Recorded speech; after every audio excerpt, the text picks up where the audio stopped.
Hey everyone, thank you for joining us today. My name is Brie Schmidt. I'm the managing broker of Second City Real Estate, and I have with me today Sam Sharp. So while Sam was vacationing in Greece, a lot of things were going on in the market, right? We had a lot of speculation with rates. Is the Fed going to make any cuts? And they did not. Then the unemployment numbers came out. The market got a little bit crazy, rates started to drop, and I thought this would be a perfect opportunity to sit down with Sam and kind of get a recap of what's been going on and then what he sees is going to happen in the next few months, especially with the September meeting with the Fed, right?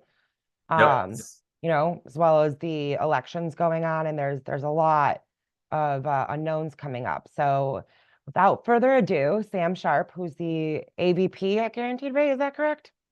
Yeah, that would be a EVP, yeah, Executive Vice EVP, President sorry. of National Sales. Indeed.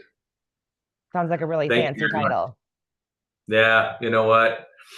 It's kind of like when you meet someone and they say, "Oh, that's doctor. Yeah, I earned that. MD. I don't know.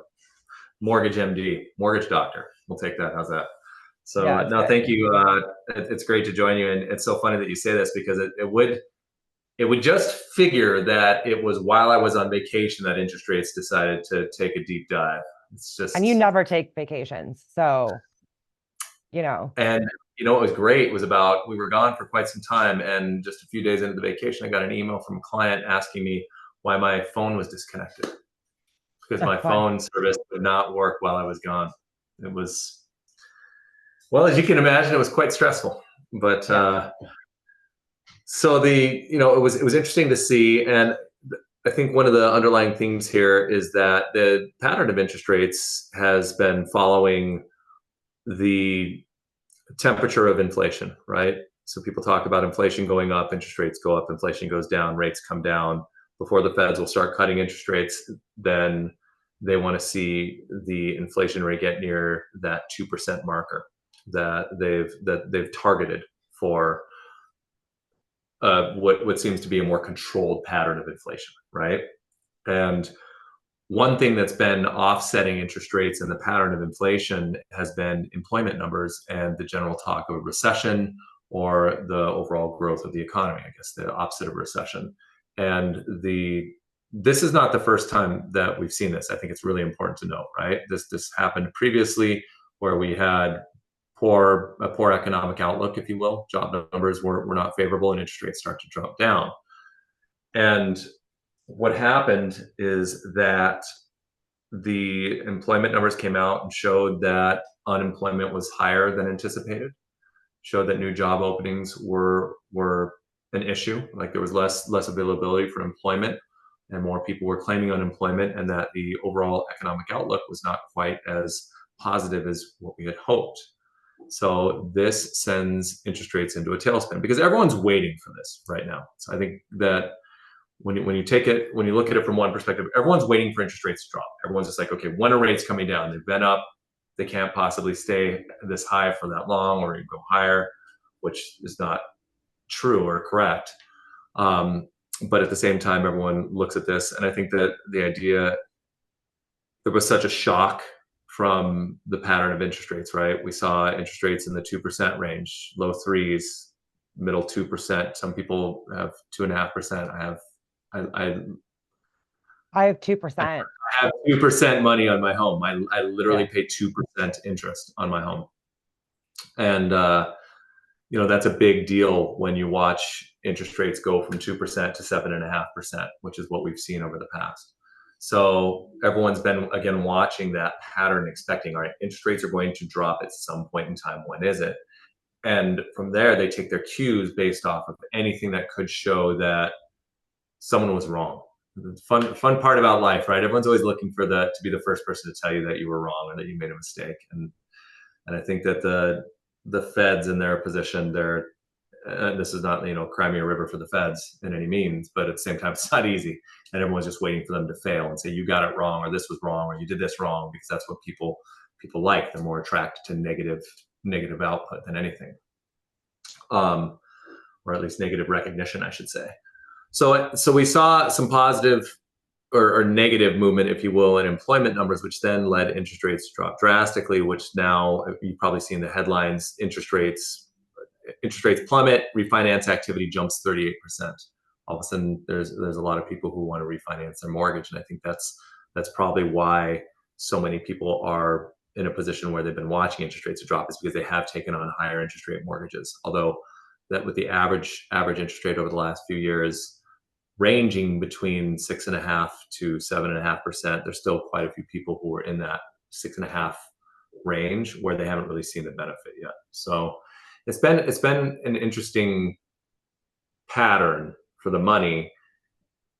I think the most beneficial perspective that I've seen, and what got me excited, is the impact this has on someone buying a home, not necessarily someone looking to refinance their home. So if you were buying and I'm going to use very rough figures here, but let's say you were buying a $500,000 home and you were comfortable with that monthly payment, and interest rates were at 7%. Well, with the drop in rates that we just saw, you could now comfortably purchase a $600,000 home. So your buying power just went up. Now that doesn't mean that you should spend more money. Some people were comfortable with the payments that they had set at that range, and now they are in a position where they can spend more on a home to get possibly find a property they want. Because, well, I mean, how's inventory been, Brie? How's it been out there with finding properties? It's been weird. I mean, it's been real weird the last 2+ years. Um, this past, usually like our market's typically like a bell curve, right? We don't follow the school system like the retail markets. With the school system, most parents don't want to sell their home and move during the school year. So you see a lot of activity after, June, July, August, really, is when that market really heats up. For us, we start a bit earlier. We'll start usually in April a bit, but really don't get going till after Memorial Day. But ours has to do with lease ups, right? Most Chicago landlords don't want to lease up in winter. And it's really hard to sell a property that is completely leased until next year because you're only marketing at 10% of the market, which is investor only loans. Right. But like this past, usually said, like, you remember I went to Arizona for 4 months a couple winters ago. Our winter market is dead from Halloween until St. Patrick's Day. Like, I'm pretty much off work. I might have 2 showings a month, maybe. It's really that slow where I could take off 4 months and go snowbird for a bit.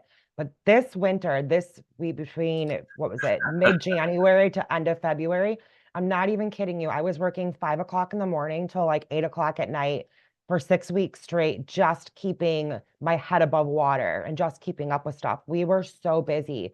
And then it dropped off again. So like this year has been really weird where I can go weeks without really seeing anything and then have 4 clients go under contract in 5 days and then nothing for like 2 months. So it's just been it's not been a very consistent market. It's not been a very predictable market. We'll see. I think with the investor market, it's that it's a little bit different with house hackers and those sort of things. Yes, their buying power increases, but with them, I think the rates, people are sitting on the fences a lot right now because they've been waiting on rates to go down. Right. I know a lot of my conversations with clients over the last 2 years has been, do we wait? Are we going to hold off? Do we continue to buy? And my advice has always been, buy on cap rate. Like, I can pretty much guarantee you that rates will go down at some point. Whether that be this year, next year, in 5 years, they are going to go down at some point. Right. Buy on cap rate, refinance when rates go down, right? That's kind of been the plan. But now Well, because they're rates have gone up 5 years, even if it takes 5 years for rates to go down and your money's cheaper, your rents will have gone up. So now not only yeah, will you have increased the revenue, that's incoming revenue, but now you've also decreased the cost. I mean, that's the ultimate win. absolutely. And the value has usually gone up as well. So Mhm. we'll see. It's been a wonky market on the So inventory side of it.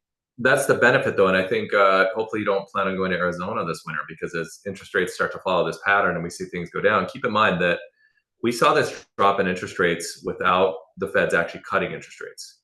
In Yep. December of last year, they said the Feds were going to cut interest rates this year, right? It was like, all right, here we go. Same thing. Economic unemployment numbers came out. Same exact thing. People are like, you know what? We're going to cut interest rates next year 5 times. Start making predictions, bold predictions. And when that happened, interest rates dropped right back to where we're at right now. So rates went down. We're like, great. As we started the year, that's where you saw an uptick, right? You said January and February, you're incredibly busy. Think about it for a second. 7.5% versus 6.5% on an $800,000 multi-unit. Think about the payment difference, $800 a month. That's a vacancy rate for half a month for a tenant. Like, so the numbers are tremendous. Think of all the deals that you put together that didn't work. That when they get that small window of opportunity as an investor before 6.5 becomes the norm, and then now all of a sudden prices continue to go up quicker. So that deal in the not too distant future all of a sudden doesn't work again. It didn't work at 7.5%. It works at 6.5%, but now the price point went up 100 grand, and it doesn't work at 6.5%. Right. So there's this window of opportunity. Now, they were just talking about rates cutting, just like what we're seeing now. It's exact 100% mirror image of what we saw in January and February is happening right now. When they actually do cut interest rates, and you see this take impact, that's when we should see rates go back down into the fives. And I think you could call that a very bold prediction, if you will, except for February of last year, when it looked like we were going to cut interest rates, and it looked like it was almost a certainty. Rates were, the average 30-year fix was at 5.875, right? And it lasted for about 3 weeks. It's a very great 3 weeks for us. We were very busy. That's exactly where we're going to head. So September 17th, September 18th, Fed's meeting coming up. They cut interest rates. All eyes are going to see. Now, everyone expects interest rates are going to get cut. Some people are speculating it could be 0.5%. I wouldn't even think that. I would say, I hope I'm wrong. I'll go on record as saying 0% chance they're going to cut them 0.5%. But if they cut rates 0.25%, and then at the next following meeting they cut rates again, now you're going to start to see those pattern of interest rates come down further. And again, that's going to create that wonderful opportunity for people who are out there looking in the market, because, and I come at it from this perspective because, Brie, you are better at underwriting your deals than anyone I know. I've helped over 10,000 people buy a home in my career. I've done a tremendous amount of transactions, and then a lot of that, as you know, in the multi-unit space, a lot of deals.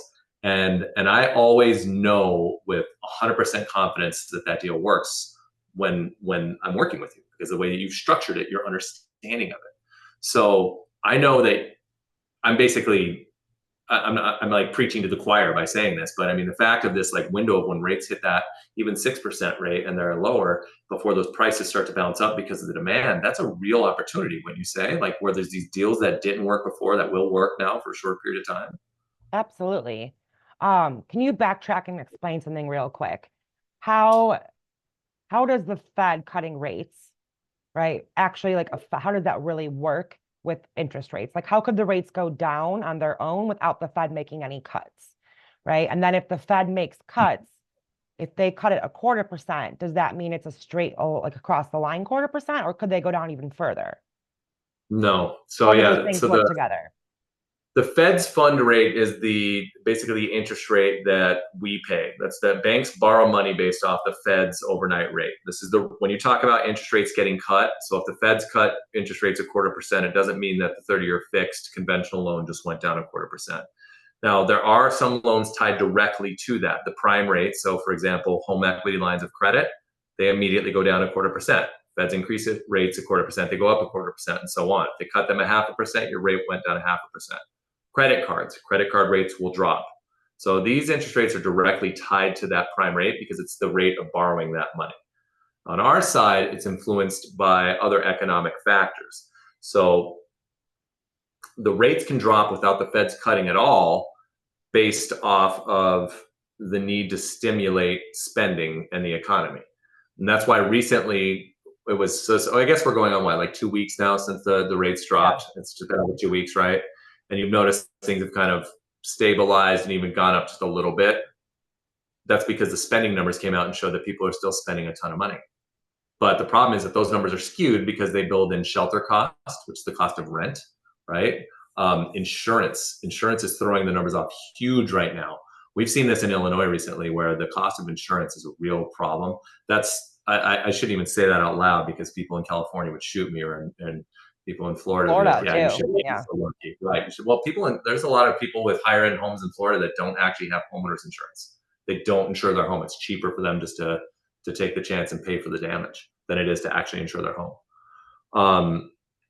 But these costs are skewing those numbers off and showing that there are other factors that could be that at play here. So regardless, because no one, not no one, but most the markets don't take that into account. So we show and we say, okay, people are still spending money. We don't show exactly what they're spending money on. We just say, okay, well, and I liken this to something that goes on sale, and it's maybe it's not the best example, but I use it anyway. It's like Apple, the iPhone. Like, when's the last time the iPhone came out with a new model and it was on sale? Like, never, right? I'm an Android Ever. person. I have no idea. Well, I can tell you, in the cult Apple community, when the new phone comes out, it doesn't come out for sale.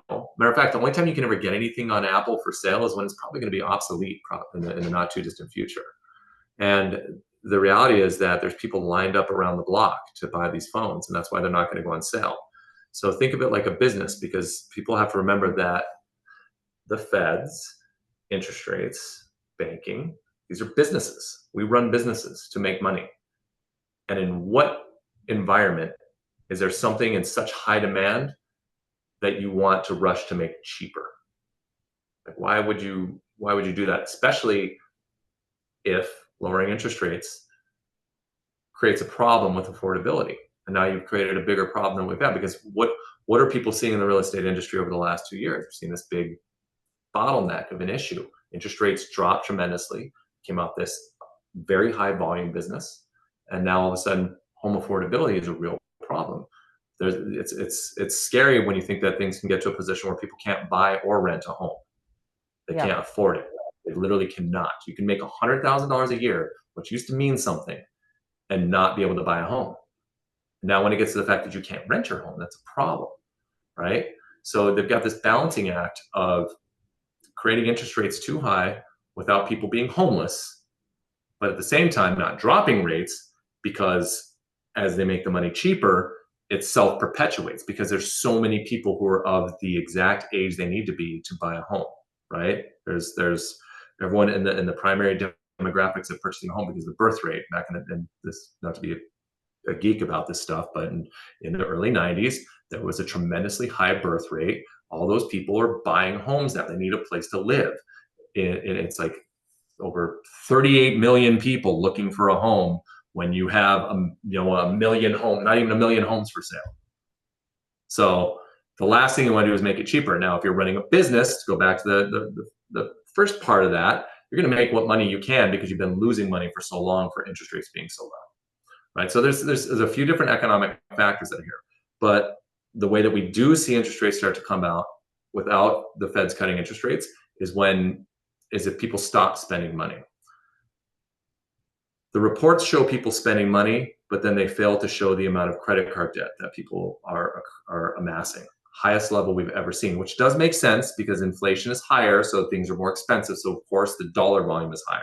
But the amount of people in debt on credit cards at the highest interest rates we've ever seen on credit card debt, and the highest level we've ever seen, like, it's a tough situation, right? People are spending money because they got used to spending money, because there was stimulus checks, there was money coming from different places, and it's really hard to break those habits. So Absolutely. very long-winded way of saying people need to stop spending money and interest rates come down. We're going to Disney World in 39 days. Oof, We just paid off our I'm trip, sorry. but I just read an article that 40% of people go into debt taking a trip to Disney. And it's It like, is insane. I'm in all the Disney groups now, like the planning groups, right? Like, because I'm a psycho planner. But attendance has been down, right? Like they just came out with their Q2 numbers, and like attendance at Disney World has been down. And the reason they said was because the middle class families don't have that extra budget. They're pulling back on their spending, right? Their attendance is down. So we're starting to see all these different economic indicators. At the same time, I see a lot online of people that it's, very hard to find jobs still. So while the unemployment rates are just catching up with that and just kind of reporting those things, it's not uncommon. I had like 3 clients lose their jobs last year, and it took them about 6 months to find another one. I'm sure you're seeing a lot with your applications, with the clients that you're working with. Well, I think the interesting thing is that we talk about the economy and the amount of jobs because a lot of the reports in the past 6 months have been positive, right? Everyone's like, the economy's doing great. We're in a great position. Americans are working. There's not many jobs available. But then they're leaving out the numbers of the record amount of people who are working multiple jobs. So it's not more people having a job, it's one person having more jobs. And that skews the numbers off, right? And if you've got to work 2 jobs to buy cream cheese because it's $9, then you're in a position where, you're not going to Disney World, right? Yeah. You're taking extra shifts and you're doing extra work and doing what you can to make money because you have to feed your family. And that seems to be a real problem that we're up against. But I mean, that's the balancing act with the feds and what they have to try to do. They have to figure out how do they increase interest rates to keep people from spending money, because that's the goal, is they increase interest rates, you stop spending money. Sidebar, keep in mind when the rates are up, you're making money on your money. It drives me nuts how many people who are not even thinking about buying a home keep talking about interest rates should go down. Like they're begging for their savings to be less profitable. Makes no sense to me. There's 38 million people looking for a home, but there's 100 million talking about rates going down. I'm like, why? Why are you doing that? Like, go get a treasury for 5.25. Go get 5.25 on your money guaranteed. Like, so, it's an interesting balancing point. So the feds have to figure out how to slow things down by increasing interest rates, and then how to bring things back down to a nice steady point. I had a conversation with someone this morning. They were talking about interest rates dropping. They said, you must be really happy that rates are going down. And I said, I honestly, I'm okay if interest rates are at 6% or at 7% or at 8%. Like, but what I really want is I just want stability. Just want them to stay there and then vary within 0.25% of that range, right? Because then that allows us to strategically plan for how things are going to, how can we take control of the situation that we have? How do we approach this from which position, which will allow us to have the idea of what our budget should be when we're buying a home, what we have to do to budget to feed our families so that we can have control over that. Because as things start to move up erratically and they move back and forth, it's really hard to make that balance and to budget for it. So I think one last thing I wanted to point out, because I was gonna share this with a lot of people because it's a lot of questions that I keep getting asked. I think that it's important that people remember there's a difference between inflation coming down and deflation, right? Because, and I've made this mistake myself, where people are like, okay, well, they say inflation's coming down, but my grocery bill is still, $450 a week. It used to be $200. What's going on?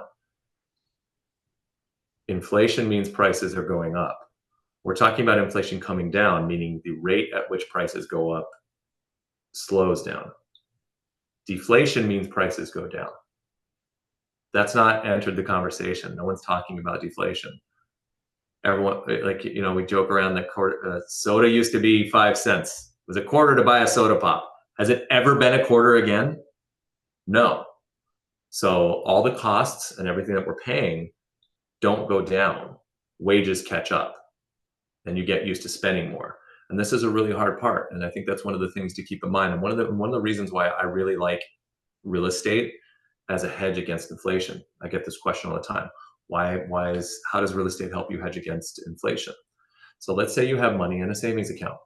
You have $10,000. I just put you worlds ahead of the average. The average American has less than $1,200 in savings, just so you know. It's absolute insanity. But inflation, they want it to come down, but the true rate of inflation of the way prices go up annually is 8 to 9%. So if it's 8% and I have $10,000 in savings, next year that spends like $9,200. My $10,000 will buy me in a year, it'll buy me what $9,200 would buy, right? So with real estate, you're putting your money into this vehicle of this property, and you put your $10,000 as a down payment to buy a $200,000 home. Okay, these are I know I don't know where you're buying your $200,000 home. They're out there, but you're buying a $200,000 home. Just staying with the example. Average appreciation in a completely flat market is 4%. We're not talking about the 7, the 8s, and what we've been seeing over the past few years because it's insanity. Just 4% is what we're looking at on average, right? That 4% appreciation is based on the $200,000, not the $10,000 that you put in that will spend like $9,200 next year. Instead, you're getting 4% on top of your $200,000 home. You just made $8,000 on top of that. Meanwhile, that money that you put in your down payment is staying in that vehicle that's actually increasing instead of it being into a savings account that even earning you 5% because of inflation is actually losing money. Does that make sense? Yeah, totally. So I get that question all the time, and I think about it, and sometimes I can articulate it and sometimes I can't. So I've recently been thinking about ways to try and communicate to people because I think it's really important to try and remember, because a lot of times, I don't have to say a lot of times, I think most times, because we're in this industry, I'm being a mortgage lender. I make a living off of giving people money and then demanding it back. This is what I do. Okay, this is what we do. Brie, you make a living off of selling property, so of course we're going to tell people it's a great time to buy a property, right? I get that all the time. Of course, it's for you. You think it's a good thing. I'm like, no, I want to help you. I want to explain to you why this is really a good thing. So it's important. So when the September 17th meeting, you said, is the Fed rate cut meeting? September 17th and 18th. Yep, Feds meet. When that's announced, how quickly would we see a drop in rates? Would it be an immediate thing, or would it be over like the next, or the markets could fluctuate over weeks? They always fluctuate. Rates change every day throughout the day, every day. And you have to keep in mind that banks are going to hedge their pipelines. So the last thing you want as a bank is you don't want to have a pipeline locked at 6.5%, and then all of a sudden you have to lend your money at 6%.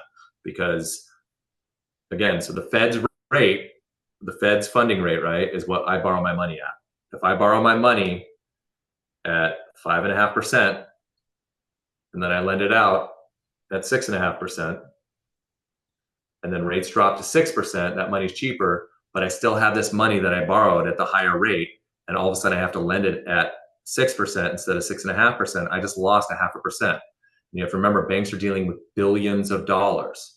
So that's a big deal.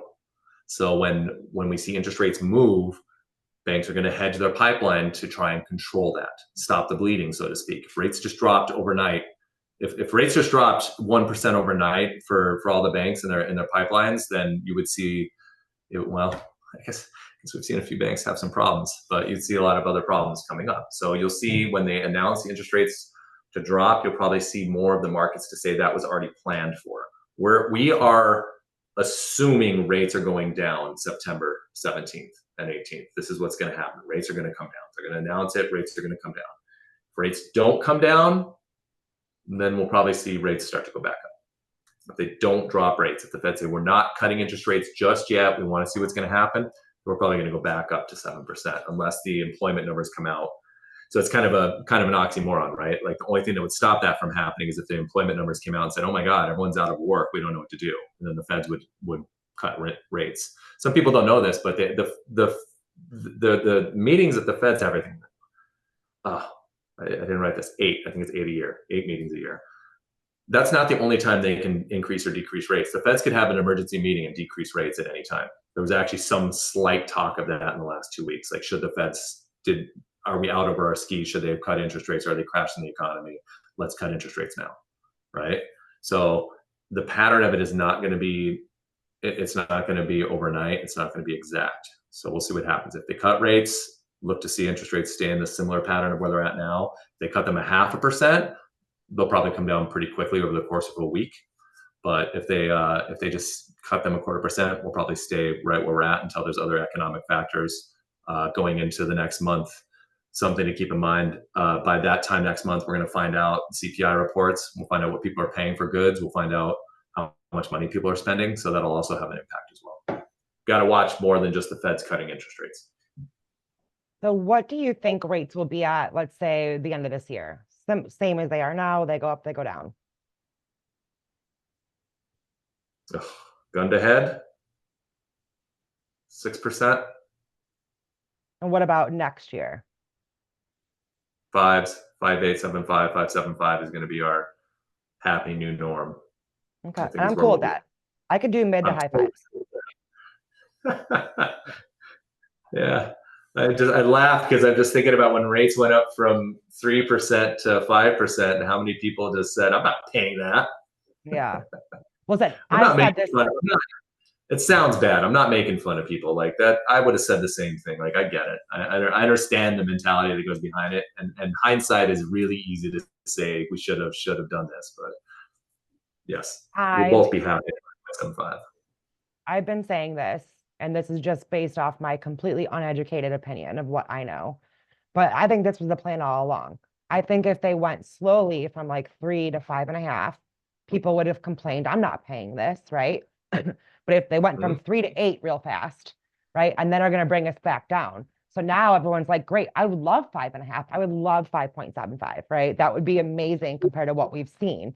It's a different mentality, right? But if they would have if that would have been their cap in the first place, people would have complained and not done anything. But they went so high, they have to now go low, and now everyone's grateful. Everyone would be grateful for under 6% because it's not 8. It's weird that you call that an uneducated opinion, because I think you're spot on. Well, I'm not an economic expert by any means. So, I've got one more question, and then we've got, unless anyone's got some questions or has a question for Sam.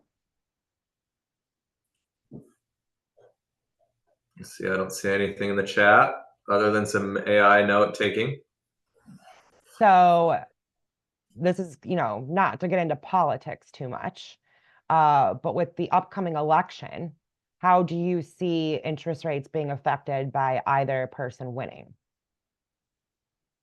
So it's actually interesting. So to give you, I think, and this is to not take a side politically whatsoever, but to say, so we had some real issues with interest rates going up fairly dramatically quickly before the Democrats had changed their candidates, because there was after the, I mean, I have to say anything after the debate. Everyone knows which debate I'm talking about. Yeah. After that debate, like there was fear. There was a lot of fear and uncertainty. What are we going to do? And regardless of where you fall politically, I think a lot of people are just like, this is a problem.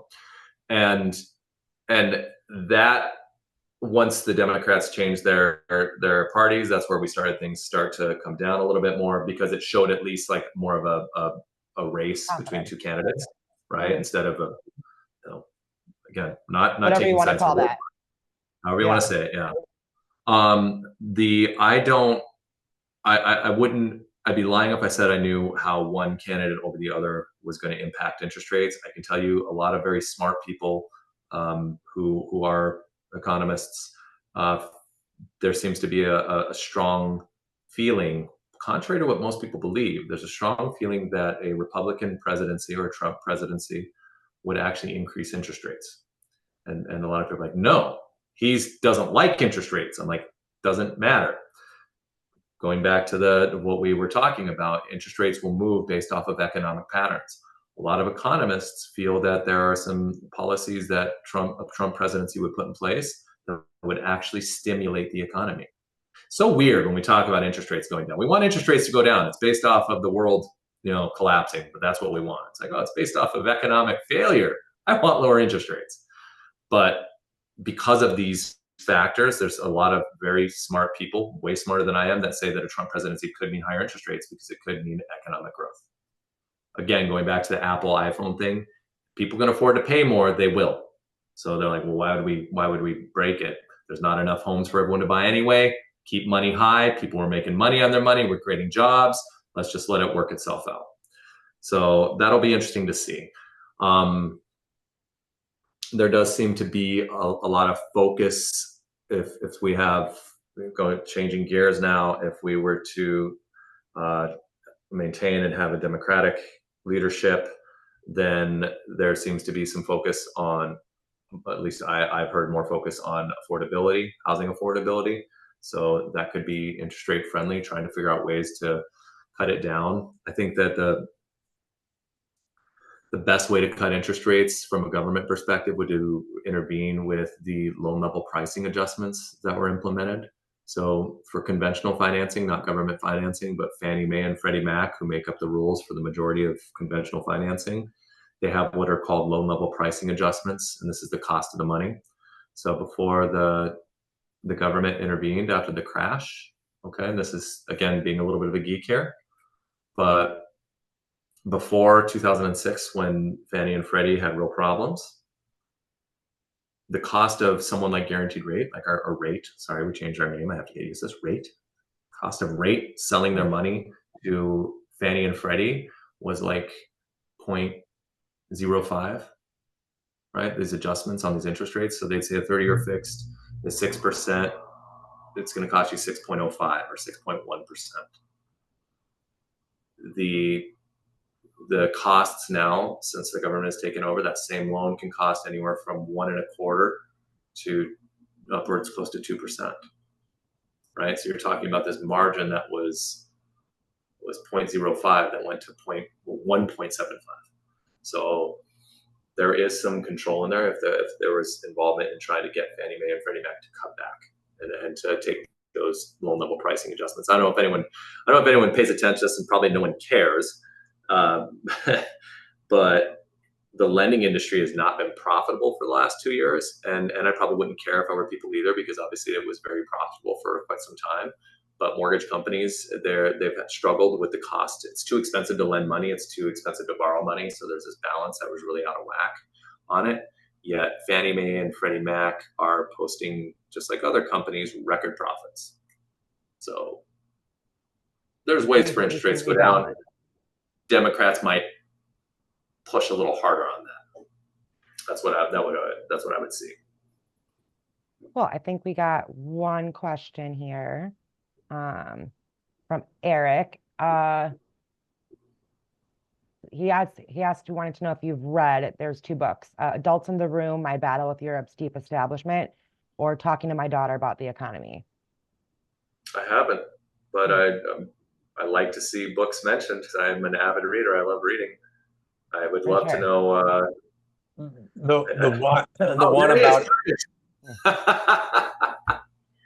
one about Adults in the Room. He was the economist that ran Greece when they were lending a bunch of money to bail out Greece.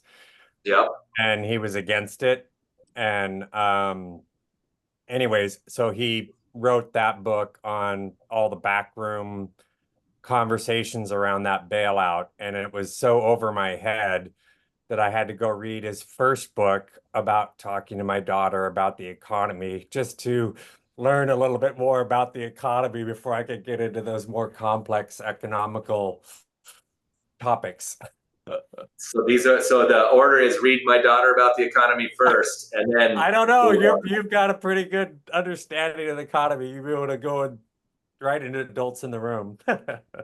No, I'm definitely starting with My Daughter About the Economy. Right? It's hard teaching little kids about the concept of money. But we're going to Disney. My daughter's birthday was this weekend. She got a Disney gift card from one of her friends, and I'm trying to explain to her that that's money that you could spend when you go to Disney, but you can only spend the money that's on the card. You can't buy a $40 present with a $20 gift card. And she's not really getting it. So I'm assuming there's going to be a pretty big tantrum, and we'll have to pony up. And then I have to get her brother something too, of course. So this $20 gift card just turned into probably $80 out of my own pocket to avoid any sort of screaming on our vacation. So Sam, thank you for joining us. You're teaching them about government bailouts. Hey, when my kids are old enough, they're going to be paying rent, right? They're going to have to have an allowance, and they've got to save money for rent. I love it. Start them young. So I will send out a copy of this recording, as well as a link to book on Sam's got one of those douchey Calendly links, you know, where you can Yeah, just book a that's right. time with him. I also hate those. Like I hate Douchey. Zoom calls. Um, I'll send a link to that as well if you want to book a call with Sam and talk further with him. I appreciate that. Thank you very much for having me out today. Yeah, thank you. Thank you, Good luck Sam. at Disney. Yeah, Yeah, thank thanks. you. Appreciate it. Bye. So, and I look forward to reading those books. And everyone, enjoy your day. Good luck out there. Let's just hope for balance, whatever that means.